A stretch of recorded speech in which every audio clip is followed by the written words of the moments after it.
Lagunok, hemen txenabil jantzten Berriozarren.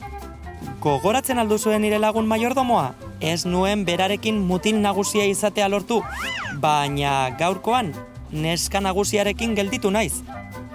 Nik uste gaurkoan baietz neure momentua izanen dela. Informazio gehiago lortu dut Berriozarko neska mutil nagusien tradizioaren inguruan. 40. hamarkadan galdu zen eta 79an berreskuratu. Honek zera dio, San Pedroko egunean herriko gazteek bi neska eta bi mutil aukeratzen zituztela maiordomoak izateko.